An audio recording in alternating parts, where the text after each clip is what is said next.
अपने दर्शकों को सुनाना चाहते हैं कि अशोक गहलोत ने थोड़ी देर पहले क्या कहा मीडिया से मुखातिब होते हुए और किस तरह के आरोप लगाए। माननीय राज्यपाल महोदय को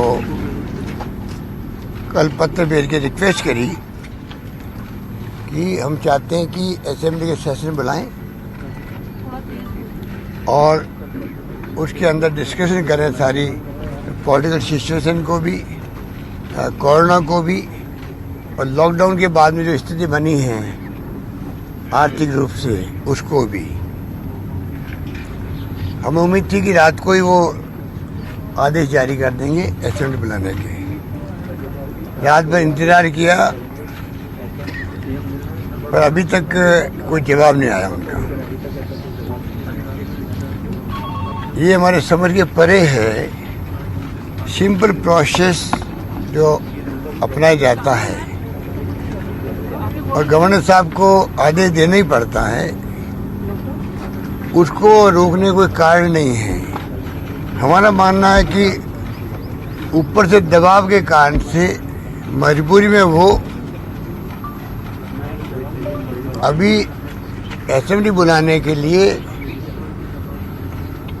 निर्देश नहीं दे रहे हैं। आज जो फैसला नहीं किया कल रात तक, अभी गवर्नर साहब से टेलीफोन पे बातचीत भी हुई, मैंने फिर रिक्वेस्ट किया है कृपा करके आपका संवैधानिक पद है जिसका अपना एक बहुत बड़ी गरिमा होती है,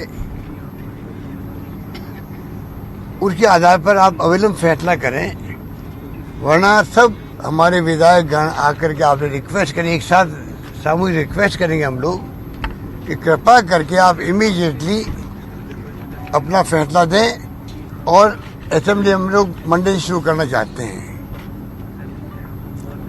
वहाँ दूध का दूध पानी का पानी हो जाएगा। कहना चाहूँगा महामहिम राज्यपाल महोदय को, हम सब आ रहे हैं अभी एक साथ में राज्यपाल राजभवन के अंदर, उन सबसे सामूहिक रिक्वेस्ट करेंगे कि आप दबाव में किसी के नहीं आए। आपका संवैधानिक पद है, शपथ ली हुई है,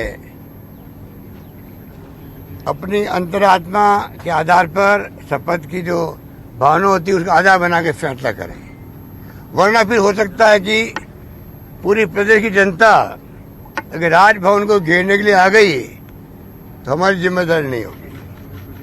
तो ये देखिए, इतने सारे आरोप के बाद आखिर में जाते जाते केजे श्रीवत्सन, जैसा मैं बोल रही थी, ये एक तरह से आगे क्या हो सकता है, क्या रणनीति हो सकती है, किस तरह से राजभवन को घेरने की तैयारी हो सकती है अगर इनकी बात नहीं सुनी गई, वो इशारा कर गए अशोक गहलोत।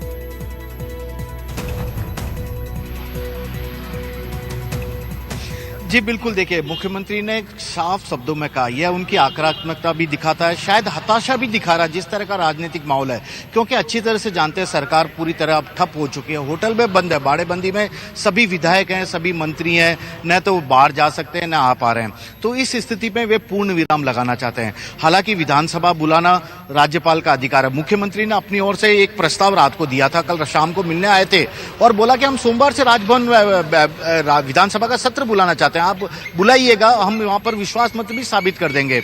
लेकिन राजभवन की ओर से अभी तक जवाब नहीं आया और राज्यपाल को कम से कम बता देना चाहिए था कि क्या वे विधानसभा का सत्र इस वक्त बुलाना चाहते हैं, नहीं बुलाना चाहते तो क्या कारण है, या बुलाना चाहेंगे तो कब बुलाना चाहेंगे। इस तरह के बार बार मुख्यमंत्री ने खुद आज फोन भी किया था राजभवन, राज्यपाल से बातचीत की कि आप जवाब दीजिए, कल जो मैंने एक रिक्वेस्ट आपसे की थी उसका भी अभी तक कोई जवाब नहीं आया। तो ऐसे में मुख्यमंत्री ने सीधे सीधे राजभवन पर ही एक तरह से आरोप लगा दिया कि वे किसी के दबाव में काम न करें।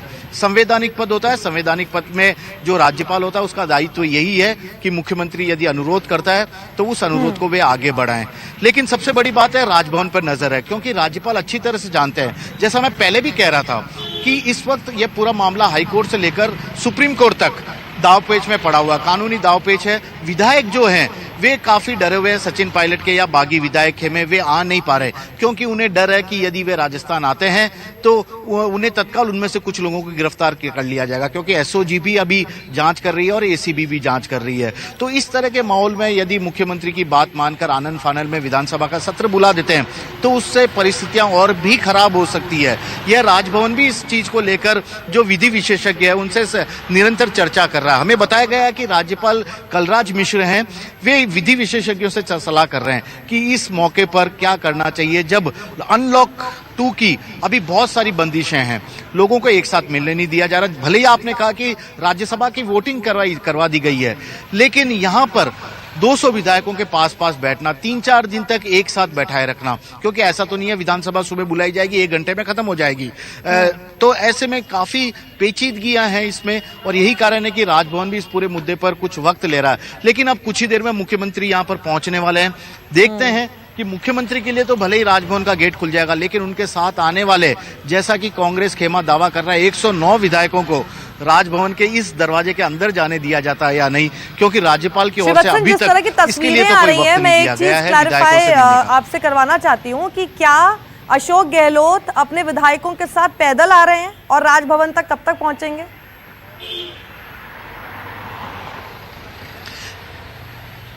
जी देखिए, पैदल नहीं आ रहे हैं। जब अशोक गहलोत मीडिया से बातचीत करने आ रहे थे तो होटल से बाहर निकले और उसके बाद वे पैदल कुछ दूर आए जहां पर कि मीडिया के लिए जगह रखी थी, मीडिया स्टैंड बना हुआ था, तो वहां तक है। जहां तक विधायकों की बात है, उनके लिए स्पेशल बसें होटल के बाहर खड़ी कर दी गई है। करीब 1 घंटे पहले से ये बसें आकर खड़ी हो गई है। उसके बाद से ही संभावना जताई जाने लगी है कि वे परेड के लिए राजभवन लेके आएंगे अपने विधायकों को, तो यह संभावना साफ नजर आ गई। लेकिन जिस तरह के शब्दों का उन्होंने आखिरी में उपयोग किया है कि कल यदि राज्यपाल विधानसभा का सत्र नहीं बुलाते, विधायकों को नहीं मिलते, तो कल यदि राज्य की जनता आकर यहाँ पर धरना प्रदर्शन करने लग जाए तो इसकी जिम्मेदारी उनकी नहीं होगी। उनकी मतलब मुख्यमंत्री अशोक गहलोत की, जिनके पास गृह विभाग भी है, कानून व्यवस्था बनाए रखने की जिम्मेदारी भी उनके पास है। यदि वे ही इसी तरह का बयान देंगे तो निश्चित तौर पर जो राजभवन में उनके इस बयान को सुन रहे होंगे राज्यपाल, उन पर क्या प्रभाव पड़ा होगा, क्या प्रभाव पड़ेगा, उस पर भी अब ये सारा पूरा खेल निर्भर करेगा। बिल्कुल श्रीवत्सन, आप हमारे साथ बने रहे। नमस्कार, मैं हूं मानक गुप्ता। अगर आपको हमारा ये वीडियो पसंद आया हो तो इसे लाइक और शेयर जरूर करें, और हां, हमें सब्सक्राइब और फॉलो करना ना भूलें ताकि आप देश और दुनिया की कोई खबर मिस ना करें। तो जुड़े रहिए हमारे साथ और देखते रहिए News 24।